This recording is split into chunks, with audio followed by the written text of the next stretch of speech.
आप देख रहे हैं श्री हरि कृपा आश्रम चैनल। संस्थापक स्वामी श्री हरि चैतन्य पुरी जी महाराज।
महाराज हमारे बीच पधार चुके हैं।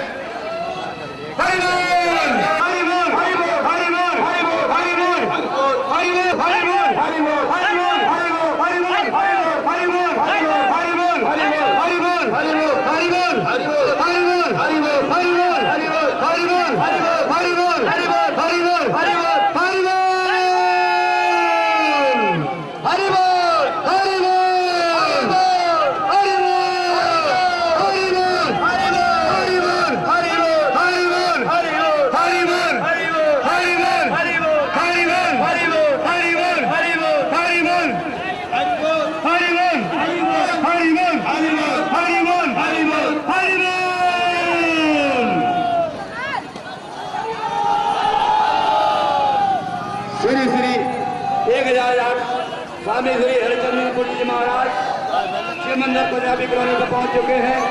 आप सबसे निरोध है इस शोभा यात्रा में पहुंचकर माननीय मंत्री जी फूलचंद जी चौहान द्वारा और श्री गुरु महाराज जी द्वारा शोभा यात्रा कर दिया गया। की शोभा यात्रा धामपुर नगरी को हरिमय बना देंगे और हरि बोल बोलते चलेंगे। हरि बोल, हरि बोल।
कृपा की छाया में बैठाएंगे तुमको, कहाँ तुम जाओगे हो। कृपा की छाया में बैठाएंगे तुमको, वो जगाएंगे। ऐसा है विश्वास।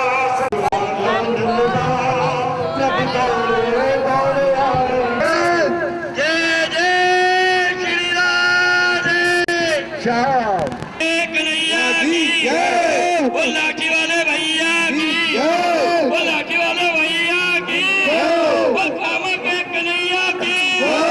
हरि बोल, हरि बोल।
Oh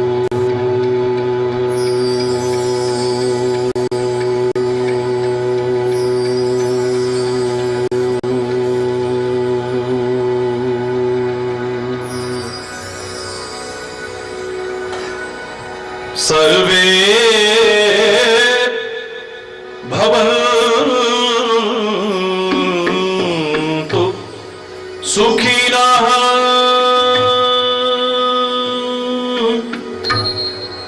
सर्वे सन्तु निरामयाः सर्वे भद्राणि पश्यन्तु मा कश्चित् दुःखभाग् भवेत्। ॐ शान्ति शान्ति शान्ति।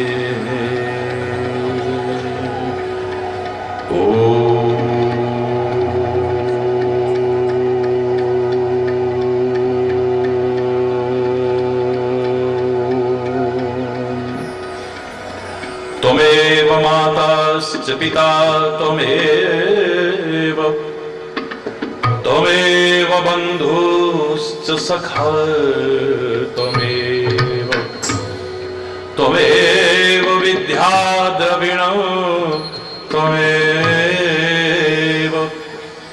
त्वमेव सर्वं मम देवदेव। ॐ शान्ति शान्ति शान्ति। ॐ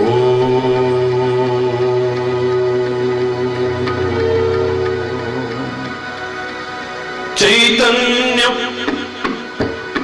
शाश्वतं शान्तं व्योमातीतं निरञ्जनं नादबिन्दु कलातीतं तस्मै श्री गुरुवे नमः। ॐ शान्ति शान्ति शान्ति। ॐ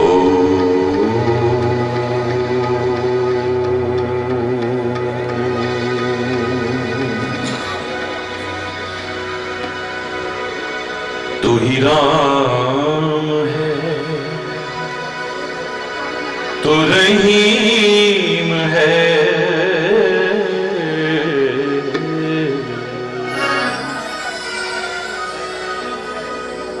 बड़ा एक सुखद संयोग सांप्रदायिक सौहार्द का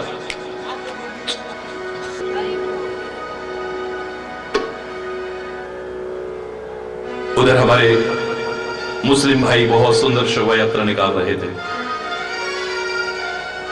और उधर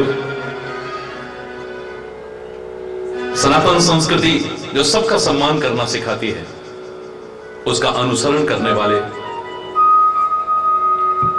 आप लोग बहुत ही प्यार और श्रद्धा से शोभा यात्रा निकाल रहे थे। गंगा यमुनी तहजीब का राष्ट्र है हमारा, अनेकता में एकता का संदेश देने वाला राष्ट्र है हमारा, प्यार सद्भाव सांप्रदायिक सौहार्द सिखाने वाला राष्ट्र है हमारा,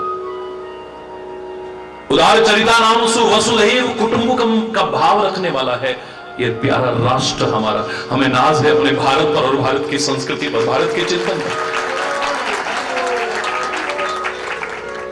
सबका सम्मान करते हुए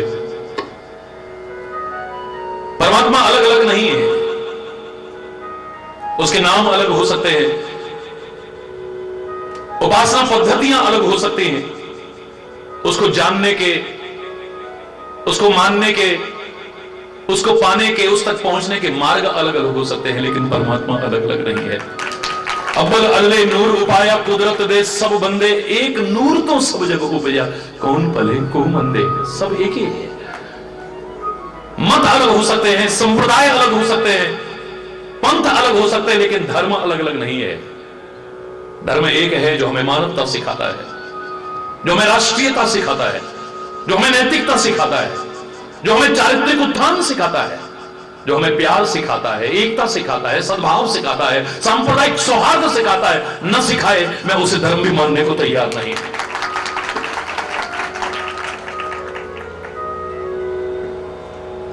जो हर ओर शांति चाहता है। मेरा राष्ट्र ये कृषि प्रधान राष्ट्र है, लेकिन मात्र कृषि प्रधान नहीं है, ऋषि प्रधान राष्ट्र भी है।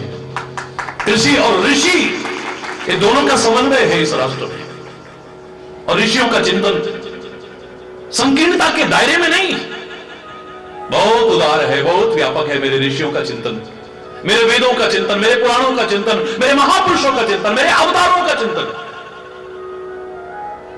आप याद हो कीजिए, जब पूरे भारत को रिप्रेजेंट करने का मुझे मौका मिला यूनिवर्सल पीस कॉन्फ्रेंस में,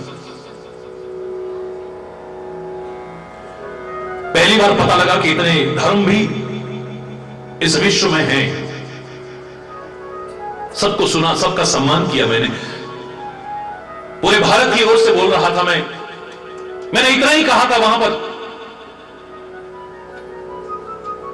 कि आपने यूनिवर्सल पीस कॉन्फ्रेंस की है यहां, लेकिन ज्यादा से ज्यादा वर्ल्ड पीस तक की चर्चा है। विश्व शांति से आगे आप लोग नहीं बढ़ पाए। मैं सबका सम्मान करता हूं, लेकिन मुझे नाज है अपने भारत और भारतीय संस्कृति और चिंतन पर, जो आज से नहीं सनातन काल से, एक हरि विश्व में नहीं, ओम देव शांति, अंतरिक्ष शांति, पृथ्वी शांति, रापः शांति, रोखदयः शांति, वनस्पतयः शांति। जो पाताल में शांति चाहता है, पृथ्वी पर शांति चाहता है, अंतरिक्ष में शांति चाहता है, औषधियों वनस्पतियों में भी शांति चाहता है, और ज्यादा क्या कहूं, शांति रेव शांति, शांति में भी शांति चाहता है, वो मेरा भारत ही हो सकता है। इससे आगे अगर कोई बोले, हरि चैतन्य पूरे भारत की ओर से उसके चरणों का गुलाम बनने को तैयार है। इतना व्यापक, इतना उदार चिंतन मुझे सारी दुनिया में देखने को नहीं मिला है। तभी तो कुछ है हमारे अंदर। लाख आक्रमण होते रहे हमारे भारत पर, भारतीय संस्कृति पर, लाख हो रहे हैं और होते रहे बेशक। इसकी जड़ें इतनी गहरी हैं, भारत और भारत की संस्कृति को न कोई नष्ट कर पाया था, न कर पा रहा है, न कभी कर पाएगा। कुछ है जो हस्ती मिटती नहीं हमारी, चाहे दुश्मन रहा है दौरे जहां हमारा। अरे बोलना, जोर से बोलो ना। सबका सम्मान करने वाले इस पवित्र भारत राष्ट्र में परमात्मा पवित्र नाम ही स्मरण करते हैं सभी लोग। दिखेंगे अलग अलग, लेकिन एक ही है। उस एक को ही अलग अलग नाम से पुकारते हैं। किसी ने माता जी कह दिया, किसी ने मम्मी जी कह दिया, किसी ने अम्मी जी कह दिया, किसी ने झाई कह दिया, किसी ने बोई कह दिया, किसी ने ईजा कह दिया, किसी ने बा कह दिया, किसी ने आई कह दिया। भारतवर्ष में एक जन्म देने वाली मां को अनेक नामों से पुकारा जाता है। नाम अलग हो सकते हैं, भाषा अलग हो सकती है, लहजा अलग हो सकता है, लेकिन सबके सब अपने जन्म देने वाली मां को ही पुकार रहे हैं। तू ही राम है, तू रहीम है, तू ही राम, तू रहीम है, तू करीम कृष्ण खुदा हुआ। तू ही राम है, तू रहीम है, तू ही राम है, तू रहीम है, तू करीम कृष्ण खुदा हुआ। तू ही वाहे गुरु, तू ही यीशु मसीह, तू ही वाहे गुरु, तू यीशु मसीह। हर नाम में तू समारा है, तू ही राम है।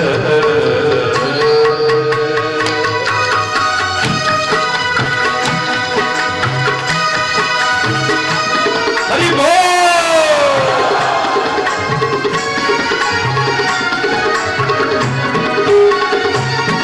तेरी जात पाक कुरान में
विधि भेद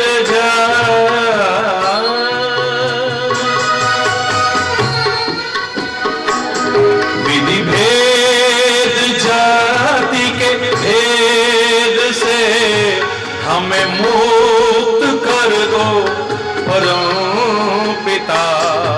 तुझे देख पाए सभी में हम, तुझे देख पाए सभी में हम, तुझे पा सके सभी जगह।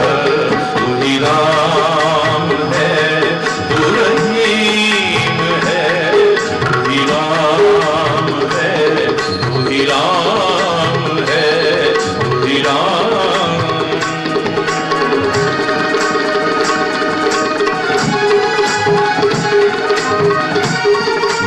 हरि बोल, दोनों हाथ उठा के बोलो जरा।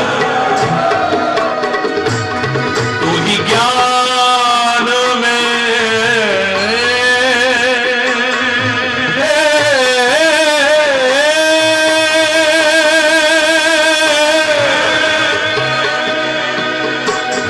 तू ही ज्ञान में, तू ही ध्यान में, तू ही ज्ञान में, तू ही ध्यान में, तू ही प्राणियों के प्राण में, तू ही प्राणियों के प्राण में।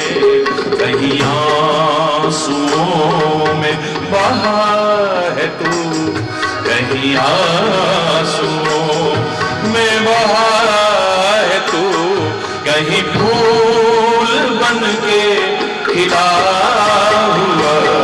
तू ही राम है, तू ही राम है, तू ही राम है, तू ही राम है, तू ही राम।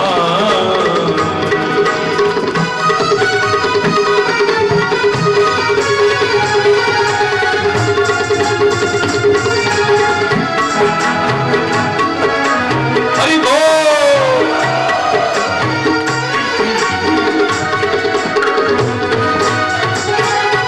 इस जहान में तू महान है, इस जहान में ओ,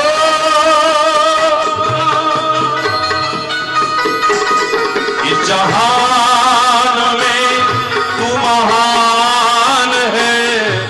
सब तेरी ही संतान है, सब तेरी ही संतान है। कहना तेरे बंदों से ये, कहना तेरे बंदों से ये, रहे शांति प्रेम ईमान से। तू ही राम है, तू ही राम है, तू ही राम है, तू ही राम है।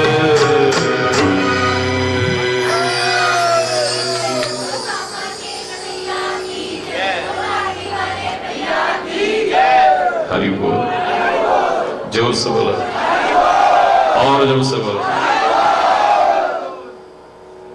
सौभाग्यशाली हैं हम सभी,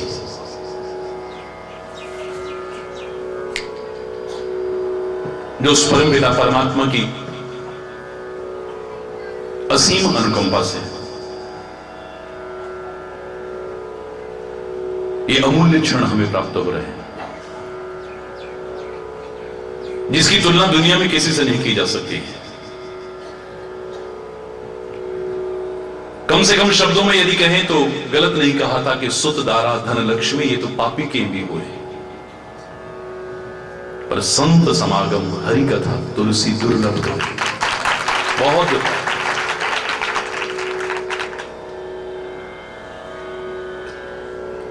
जब द्रवे दीन दयाल तब साधु संगत पाइए। जब वो द्रवित होता है, जब वो कृपा करता है, तब हमें संत और सत्संग मिलता है। सुंदरकांड की वो सुंदर सी चर्चा याद कीजिए। हनुमान जी महाराज कहने लगे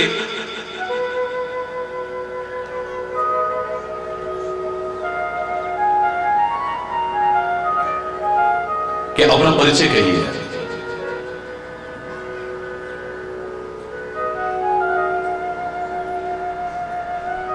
फिर हनुमान जी ने अपनी भी सब कथा सुनाई, निज कथा सुनाई। तब हनुमंत कही सब है राम कथा निज नाम, अपना भी परिचय दे दिया है।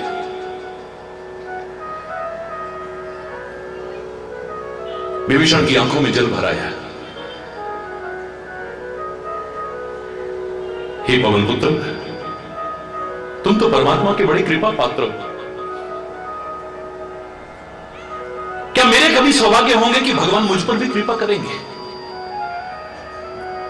इस अपवित्र नगरी में रहते हुए, राक्षसों के बीच रहते हुए, क्या मैं परमात्मा की कृपा का अधिकारी कभी बन पाऊंगा? संत कई बार इशारा कर देते हैं, भक्त कई बार इशारा कर देते हैं, और समझदार को इशारा काफी होता है, ना समझ को तो थप्पड़ भी बेकार है। इशारा किया है, विभीषण समझ गया इशारे को। अभी कह रहा था कि क्या भगवान मुझ पर कृपा करेंगे, श्री राम कृपा करेंगे। आप सुंदरकांड बहुत पढ़ते हो, ध्यान से देखिए। कभी विभीषण की वाणी बदल गई एकदम से।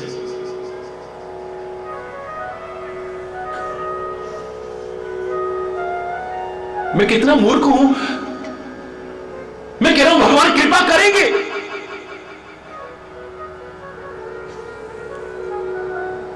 जो रघुवीर अनुग्रह कीन्हा, तो तुम मोहि दरस हठ दीन्हा। क्या मूर्खता कर रहा हूं मैं? कृपा करेंगे, कृपा करेंगे। अरे लंका जैसी अपवित्र नगरी में ए हनुमान, तेरे जैसा भक्त, तेरे जैसा संत जबरदस्ती दर्शन देने आ रहा है। मेरा कोई प्रयास नहीं है, ये उसकी कृपा नहीं है तो और क्या है?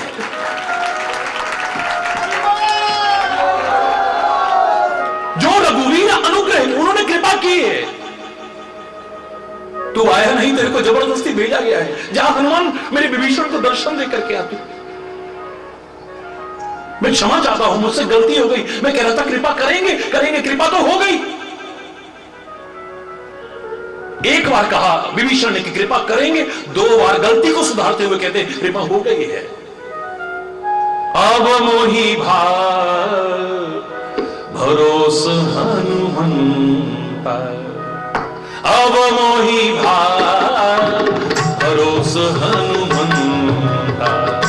बिनु हरि कृपा मिलहि नहीं संता, बिनु हरि कृपा मिलहि नहीं संता।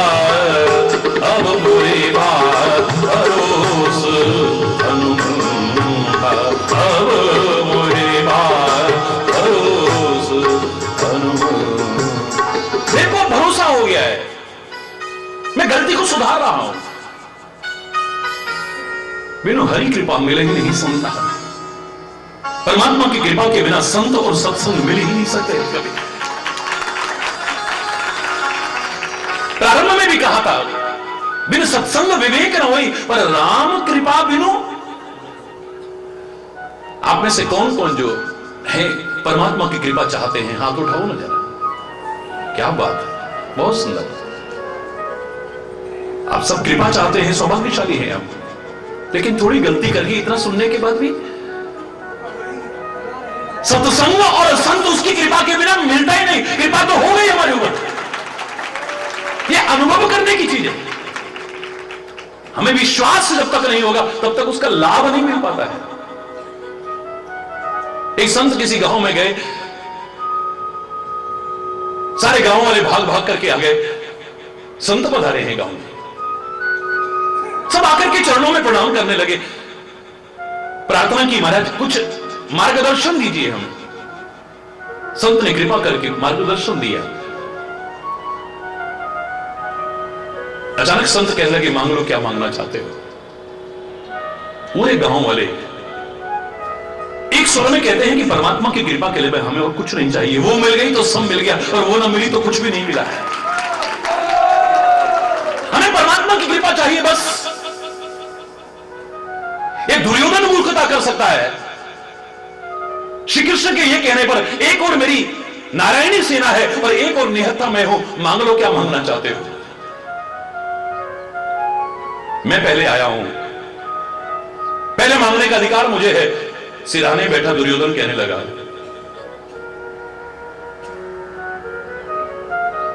श्री कृष्ण जी विश्राम करते हुए जब आंखें खुली, सामने पांडव बैठे हुए हैं, सीधी दृष्टि उन पर पड़ी है। मैं पहले आया हूं, कौन है। टेढ़ी दृष्टि वहां पड़ी। उसकी नजर सीधी हो, कोई बाल बांका नहीं कर सकता, जब उसकी नजर टेढ़ी हो जाए बचा नहीं सकता कोई।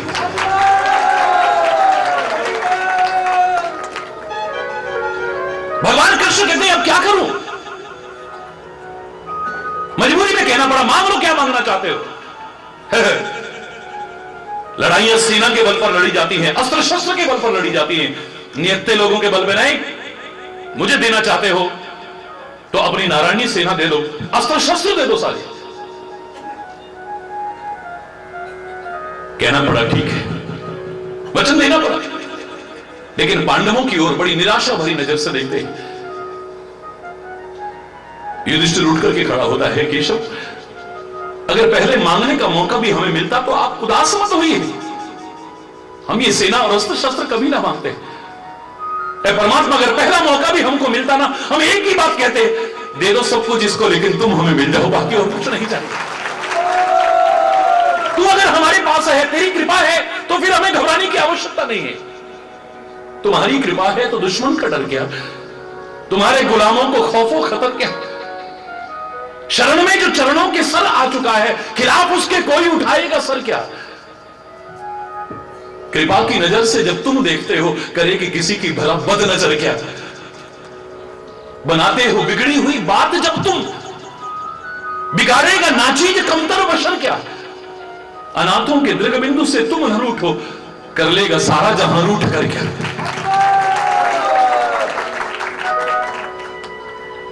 तेरी कृपा है तो विश्व भी अमृत बन जाएगा। गरल सुधा रिपु कर ही मिताई, गोपद सिंधु अनंत से तलाई। विश्व भी अमृत बन जाएगा, शत्रु भी मित्रवत व्यवहार करने लग जाएंगे। अपार सागर जिसको कोई नहीं लांग सकता, एक गाय के पैर के गड्ढे के बराबर हो जाएगा, आराम से पार कर जाएंगे उससे। अग्नि भी शीतल हो जाएगी। लेकिन किस पर, राम कृपा करी चितवा जाए।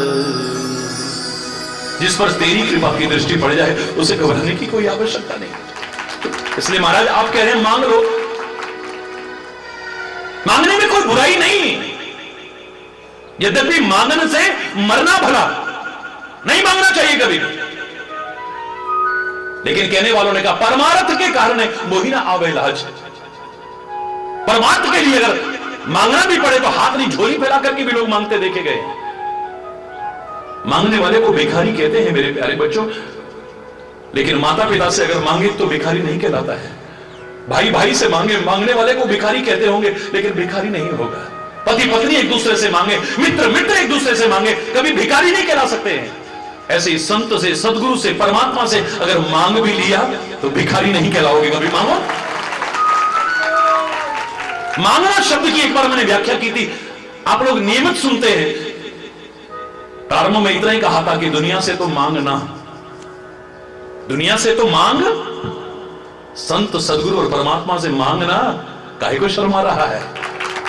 मांगना शब्द ही है, दुनिया से तो मांग, लेकिन इनसे मांगना काहे को डरता है। सारे ग्रामवासी सत्संगी थे, कहने लगे महाराज हमें परमात्मा की कृपा चाहिए, आपका आशीर्वाद चाहिए, कुछ और नहीं चाहिए। संत फिर कहते हैं नहीं, कुछ मांग लो, क्या मांगना चाहते हो। सारे गांव वाले बोले महाराज हमारे गांव का ये जो व्यक्ति है ये बहुत दुखी है, बहुत पीड़ित है, बड़ा परेशान है ये। इतने कष्ट में है ये व्यक्ति, अगर कुछ देना ही चाहते हो तो कृपा करके इसको दे दो, इसको ऐसा आशीर्वाद दो ये सुखी हो जाए। हमारे गांव का है, हमारा भाई है, लेकिन बहुत दुखी है महाराज।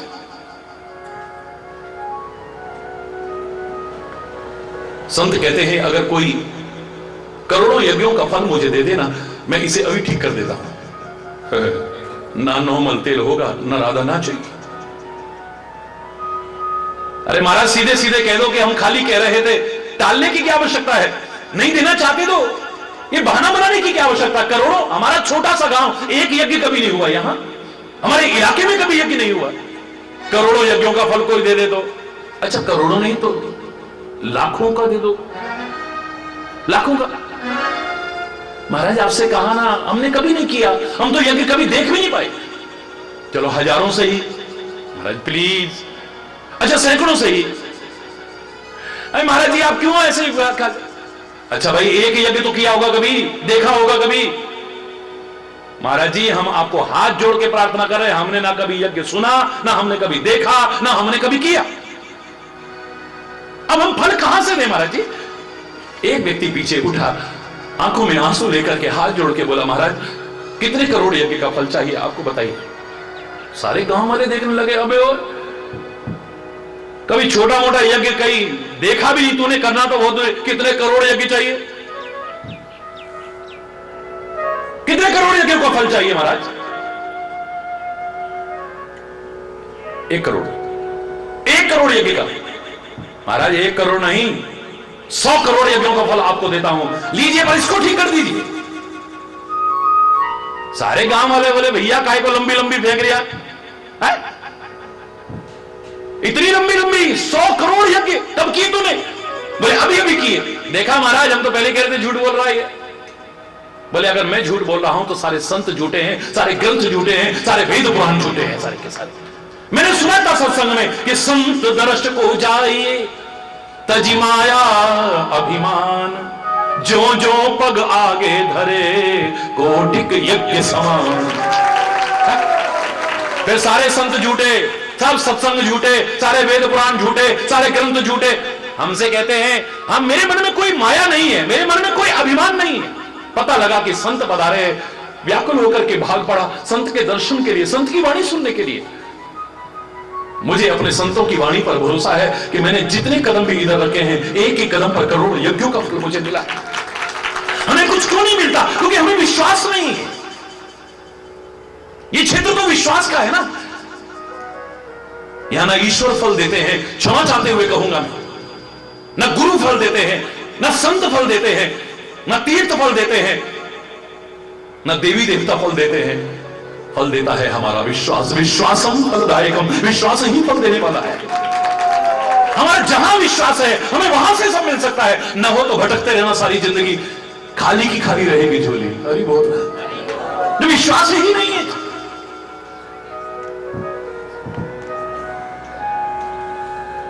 मुझे विश्वास है और तुम्हें भी विश्वास दिलाते हुए मैं एक बात जरूर कहना चाहूंगा कि परमात्मा की बहुत बड़ी कृपा हुई है हमारे ऊपर। मेरे पर तो उसकी कृपा है ही, 24 घंटे अपने काम में लगा रखा है उसने। लेकिन आप दुनिया के कामों में से इतना समय निकाल करके लगे हो, बहुत बड़ी कृपा है। इस कृपा से अपनी झोली भर के ले जाना, कभी खाली मत रखना है, विश्वास रखना है। आज हर कोई भाग भाग करके जा रहा है, हर कोई भाग भाग करके जा रहा है इलाहाबाद की ओर, और जाना भी चाहिए। सौभाग्यशाली हैं जो वहां हैं और जा रहे हैं और जाएंगे। त्रिवेणी के दर्शन, परमात्मा का स्मरण, सत्संग, संतों महापुरुषों के दर्शन कई वर्षों बाद ऐसा मौका मिलता है हरि बोलना। लेकिन आप नहीं जा पाए, आपको अफसोस नहीं है? बोलो ना जरा, नहीं है? सुन लेना, आप खुद कहोगे हमें कोई अफसोस नहीं, हम यहां बैठे बैठे त्रिवेणी में स्नान कर रहे हैं। यहां स्नान कराऊंगा मैं, आपको चैलेंज करके कराऊंगा। यहां आपके हर एक व्यक्ति के मुख से निकलेगा, आज हमने त्रिवेणी में स्नान किया है। अगर तुम्हारे अंदर से आवाज ना आए तो फिर बोलना बेकार है। हरि बोलना क्या भाई साहब,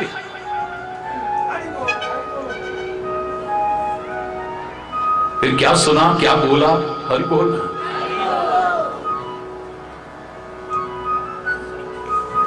मैं नहीं कह रहा, लेकिन मुझे अपने महापुरुषों की बात पर विश्वास है, भरोसा है पूरा। पढ़ते आप भी हैं, सुनते आप भी हैं, सुनाते आप भी हैं, कहते आप भी हैं। लाभ इसलिए नहीं मिल रहा क्योंकि फल नहीं, विश्वास नहीं है हमें। उस प्रयागराज की अपार महिमा है, को कही सके प्रयाग प्रभाव। कलुष पुंज कुंजन मगराऊ, उस प्रयागराज की महिमा कौन कह सकता है? किसी की वाणी में सामर्थ्य नहीं है, मेरी वाणी में भी सामर्थ्य नहीं है। प्रणाम कर सकता हूं खाली। जहां गंगा यमुना और अदृश्य सरस्वती का प्यारा संगम है, बहुत अपार महिमा है वहां की, लेकिन वहां जाकर के भी, स्नान करके भी फल मिलेगा या नहीं मिलेगा कोई गारंटी नहीं है। कितना मिलेगा कोई गारंटी नहीं, कब मिलेगा कोई गारंटी नहीं है। लेकिन जिस त्रिवेणी में मैं आपको स्नान कराने वाला हूं, मैं नहीं कह रहा, रामायण कह रही है, मज्जन फल पेखिए तत्काल। चुटकियों में यहीं पर बैठे बैठे देख लो आप, अगर आपको तुरंत फल ना मिल जाए तब कहना, तुरंत यहीं पर, यहां पर फल मिलेगा, यहां पर। क्योंकि वहां हम गए और मन में अभिमान आ गया, हम यहां पर आए, हमने इतने ब्राह्मणों को भोजन कराया, इतने संतों को वो कराया, हमने उसकी कथा सुनी, हमने उसकी कथा सुनी, हमने ये किया, हमने ये किया, सब किया कराया बेकार। जैसे हाथी ने स्नान किया, मिट्टी डाल ली, कीचड़ डाल दिया, बस। तीर्थ व्रत और दान करे, मन में धरे गुमान, नानक नहीं फल जाता है जो कुंजर स्नान।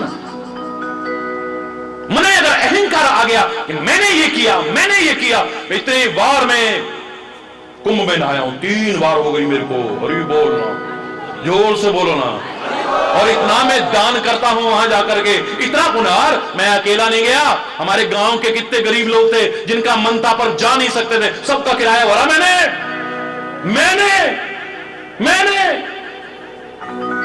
हरि बोल।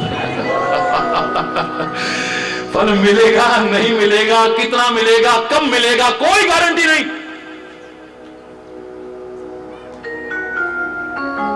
लेकिन सत्संग की त्रिवेणी में एक डुबकी भी आपने लगा ली ना, यहां पर चैलेंज करके कहता हूं, मज्जन फल पेखिए तत्काला, तुरंत आपको फल मिले, तुरंत यहीं पर।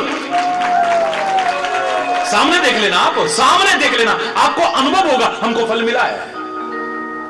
ये कोरी कथा नहीं, और कोरी कथा मुझसे होती भी नहीं। जो कथा करते हैं मैं उनको प्रणाम करता हूं, अपनी वाणी पवित्र करते हैं, वातावरण पवित्र करते हैं, औरों के कान पवित्र करते हैं, धन्य है। जो कथा कराते हैं उनको भी प्रणाम करता हूं, जो कथा सुनते हैं मैं उनको भी प्रणाम करता हूं। लेकिन मैं पूरा कथावाचक नहीं हूं। मुझे तो आपने लाठी वाला भैया कहा है, एक भैया के नाते, एक बड़ा भाई होने के नाते जो सही है वो मार्गदर्शन देने की कोशिश कर रहा हूं। मैं कोई व्यावसायिक कथावाचक भी नहीं हूं, मेरा कोई धंधा नहीं है।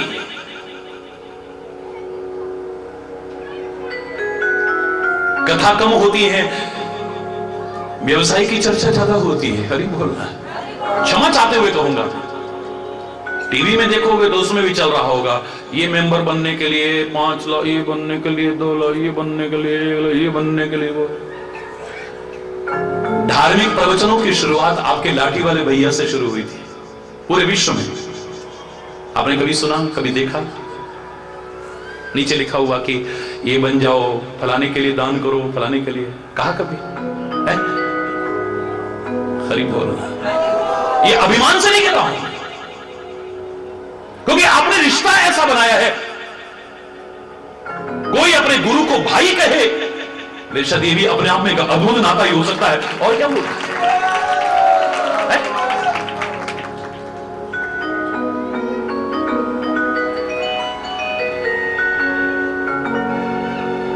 भागवत की कथा हुई, 7 दिन में कहीं विश्राम भी हुआ, वर्णन नहीं मिलता है कहीं पे। राजा परीक्षित को पता लग गया है कि 7 दिन बाद मेरी मृत्यु होने वाली है। अरे जन्म तो जहां होना था हो गया, जिनके बीच होना था हो गया, जब होना था हो गया। अब उसमें हमारा कोई जोर नहीं है, हमारे हाथ में कुछ नहीं है। अब हम संभाल सकते हैं तो अपनी मृत्यु को संभाल सकते हैं, और परीक्षित ने नहीं किया है। जो मृत्यु भयभीत ना कराए, एक आनंद की तरह, उत्सव की तरह की,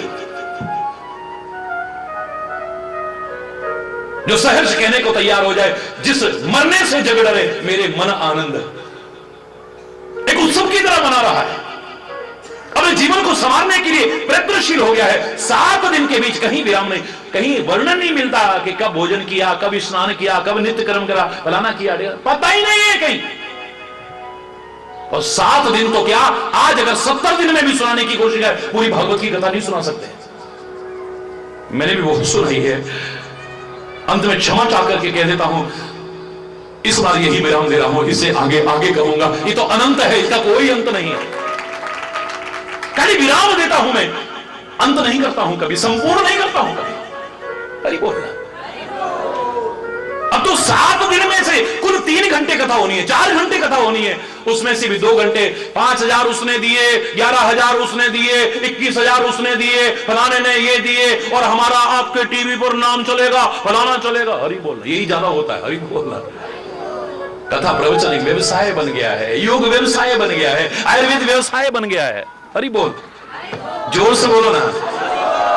शिक्षा व्यवसाय बन गया है, चिकित्सा व्यवसाय बन गया, धंधा बन करके रह गया है। अच्छा संकेत नहीं है ये।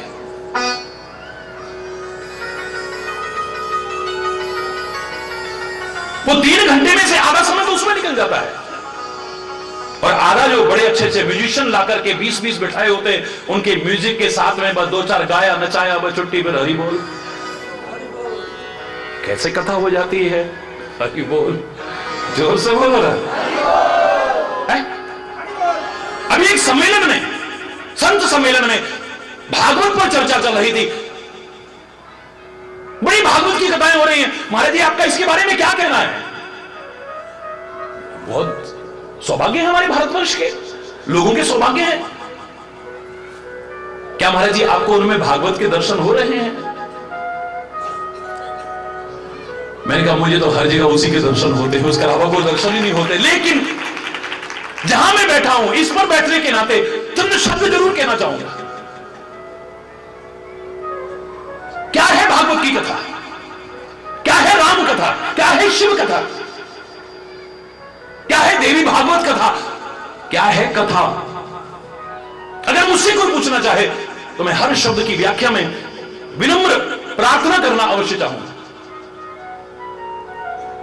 बड़ी चर्चा हो रही है, और अब मुझे बड़ी खुशी है कि सभी कथावाचक, सभी संत महापुरुष नाम लेकर के उसकी चर्चा कर रहे हैं, वर्णन कर रहे हैं। मैंने इतना ही कहा था, भागवत शब्द की अगर व्याख्या मुझसे पूछी जाए, मैं रटी रटाई व्याख्या नहीं करूंगा। लकीर का फकीर बनकर के खाली वो बस नपे तुले वही शब्द नहीं बोलूंगा। उसकी कृपा से जो सुंदर भाव आ रहे हैं, अभिमान से नहीं कह रहा हूं, उसकी कृपा से जो सुंदर, वो आपके सामने रखना चाहूं। तुम जानना चाहोगे भागवत कथा क्या है? उसके बाद अपनी चर्चा पे आते हैं। जानना चाहो तो बोलूं? जोर से बोलो, पहले जोर से कहोगे तो कहूंगा, नहीं तो नहीं। नहीं तो मैं अपनी वही बात, हरि बोल। क्या है भागवत कथा? आज सारी दुनिया के विद्वान नाम लेकर के उसे बोल रहे हैं। मैंने कहा भागवत में 4 शब्दों के, मुझे अक्षर ही कहूं वैसे तो शब्द भी 4 दर्शन हो रहे हैं। भा बोलो, ग व त, यही तो है ना, इसके अलावा तो कोई नहीं है। 7 दिन में नहीं, 7 सेकंड में चर्चा कर दूंगा मैं, 7 मिनट में चर्चा कर दूंगा, 7 घंटे में सारा सुना दूंगा आपको। लेकिन पूर्णता हो, इसको कहते हैं भागवत। असली भागवत की कथा कहने का और सुनने का फल क्या है? क्या फल है उसमें? सारी गीता सुनाने के बाद में अर्जुन ने क्या कहा था? नष्टो मोह स्मृतिर्लब्ध्वा, मेरा मोह सब नष्ट हो चुका है, मेरा अज्ञान सब नष्ट हो चुका है, मेरी स्मृति जागृत हो चुकी है। परमात्मा श्री कृष्ण ये फल है गीता का। भागवत का फल क्या है? शब्द बता रहे हैं। भागवत अधूरी है जहां भा यानी हमारे अंदर भाव सृजन न हो जाए, नई नई भावना आने लगे, अच्छे अच्छे भावना आने लगे। क्योंकि वो तो सीधे सीधे कह रहा है भाव का भूखा हूं मैं और भाव ही बस सार है। भाव से मुझको भजे तो भव से बेड़ा पार है। भाव बिन सुनी पुकारों को कभी सुनता नहीं। भाव तो है ही नहीं, उसको रिझाना उद्देश्य नहीं है, तुमको रिझा करके तुम्हारी जेब से निकाला उद्देश्य। बस क्षमा चाहते हुए कहूंगा, गाने वाला भी भाव विभोर हो जाए, सुनने वाला भाव विभोर, तब भागवत की शुरुआत होती है। भाव विभोर खो जाए, तानसेन तुम्हारे जैसा गायक दुनिया में कोई नहीं हो सकता है। अकबर कहने लगा तुम मेरे एक रत्न हो, 9 रत्न में से एक रत्न हो। बोले महाराज अगर मेरे गुरु महाराज को सुनने होगे ना, मेरे को सुनने का आपका मन भी नहीं करेगा कभी। है कौन है तुम्हारे गुरु महाराज? बोले स्वामी हरिदास जी महाराज है, वृंदावन में रहते हैं। अगर आप कहो तो मैं दर्शन करा सकता हूं, चलो ना। राजा बन करके नहीं, शहंशाह बन करके नहीं, एक भक्त बन करके चलोगे तो उनके दर्शन भी हो सकते हैं और उनकी वाणी भी सुनने को मिल सकती है। शहंशाह के बल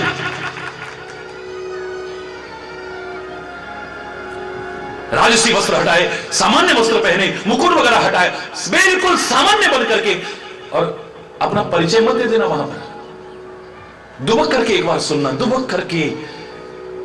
यमुना जी में जब जाने लगे, नाव में बैठ करके ऐसे उंगली डाली, तानसेन कहता है इतनी सी उंगली भीजी है जहां पर ना मेरी, मैं तो अभी संगीत के बारे में बस इतना ही जान पाया हूं। हम लोग जरा जरा जान के अपने आप को प्रकांड समझ बैठते हैं और तैराक ही डूबते हैं, इसलिए गलती कर बैठते हैं। हरी बोलना, जोर से बोलना। हम अपने आप को जब पूर्ण समझ बैठते हैं, चंद लोगों ने प्रशंसा की और हम अपने आप में पूर्ण समझ, वहीं गड़बड़ हो जाती है। हमारा प्रगति का मार्ग अवरुद्ध हो जाता है। कुछ नया सीखना फिर हमसे नहीं हो पाता, क्योंकि हम तो हरी बोल। उंगली ऐसे डाली यमुना जी में, इतनी सी बीजी उंगली। बोले जहां पर हम इतना सा संगीत के बारे में जानता हूं मैं अभी। है तानसेन तेरे जैसा व्यक्ति इतना सा जानता है? बोले हाँ महाराज, संगीत की पूर्णता तो वहां नजर आएगी आपको, मेरे गुरु महाराज के पास नजर आएगी। दुबक करके बैठे हैं, तानपुरा लेकर के बैठे हुए थे। स्वामी हरिदास जी महाराज एक पद गा रहे हैं, भाव विभोर होकर के पद गा रहे हैं, आंखें बंद हैं, आंखों से आंसू बह रहे हैं, रोंगटे खड़े हुए हैं। अकबर की तो यह दशा हो गई कि रुक नहीं पाए, आंखों से आंसू है। लाख पहुंचने के बाद भी, लाख रोकने के बाद भी रुक रही है। जय भाव आ गया है ना, भाव आ गया है। बस इतना पूछा, तानसेन तेरे में और इनमें अंतर क्या है? बोले अंतर खाली इतना है, मैं आपको रिझाने के लिए गाता हूं, पैसे के लिए गाता हूं, और वो उसको रिझाने के लिए गाते हैं। बस फर्क इतना है, और इतने से फर्क ने सब खत्म करके रख दिया है हमारे अंदर। भाव ही नहीं हमारे अंदर, भाव नहीं। मजा तब है जब सुनते सुनते, गाते गाते कभी झरझर झरझर आंसू बहने लगे, कभी रोंगटे खड़े हो जाए। मम गुण गावत पुलक शरीरा, गदगद कंठ नयन बह नीरा। मैंने अभी चैलेंज करके कहा था, खुला चैलेंज है मेरा, विज्ञान की चुनौती है। मेरे शरीर में मोर देन 80% पानी है। एक बच्चे के शरीर में, उसके शरीर का जो वजन है 80% से ज्यादा पानी होता है। बहुत डॉक्टर बैठे हैं यहां पर, सब जानते हैं 80% से। एक स्वस्थ व्यक्ति जो एक बालिग व्यक्ति है, 60% से ज्यादा पानी होता है। और खून कितना होता है जानते हो? कितना? बोलो ना, मात्र 5 या 6 लीटर। कितना? जोर से बोलो, जोर से बोलो। 5 या 6 लीटर। मेरे शरीर में पानी ज्यादा है, खून कम है, लेकिन जब शरीर को चोट लगती है खून निकलता है। क्यों? पानी क्यों नहीं निकलता? मेरा प्रश्न है। मेरे शरीर में जब चोट लगती है, शरीर में पानी ज्यादा है, इतना ज्यादा पानी, खून बहुत कम है, 5-6 लीटर पानी दूध है, वो खाली रक्त है, 5 या 6 लीटर खून है खाली। लेकिन जब शरीर को चोट लगती है तो खून निकलता है। लेकिन मेरे हार्ट में सारा का सारा खून ही खून है। ये पंपिंग स्टेशन है, सारा खून यहां आता है, यहीं से सारे में जाता है ना, बोलो। सारा का सारा खून है इसके अंदर, लेकिन जब इसको चोट लगती है तो पानी निकलता है। क्यों? जब इसको चोट लगती है, शरीर को चोट लगती है, तो ज्यादा पानी होने के बावजूद, कम खून होने के बावजूद खून निकलता है। हरि बोल। और हृदय में रक्त ही रक्त है, उसके बावजूद जब चोट लगती है तो क्या निकलता है बोलो? आंखों से क्या निकलता है? हार्ट में पेन हो जाए, हार्ट अटैक होने लगे, भगवान किसी के साथ ना हो, सब सकुशल रहे, सर्वे संतु निरामया। लेकिन जब इसमें दर्द होता है, सारा शरीर पानी पानी से नहा जाता है, पसीना आ जाता है, स्वेटिंग होती है, दर्द के मारे आंखों से आने लगता है। चाहे चोट किसी बात की भी लगी हो, चाहे दुनियादारी में किसी के उलाने की चोट लगी हो, ताने की चोट लगी हो, या फिर ज्ञान की चोट लगी हो, कोई भी चोट क्यों ना लगी हो, भाव की चोट लगी, जल ही जल निकलता है। आखिर क्यों? क्योंकि हृदय भाव का मूल स्थान है, यहीं से भाव उत्पन्न होते हैं। और जब भाव हमारे अंदर आते हैं तो सहसा जल निकलने लगता है, रोक नहीं सकता है कोई।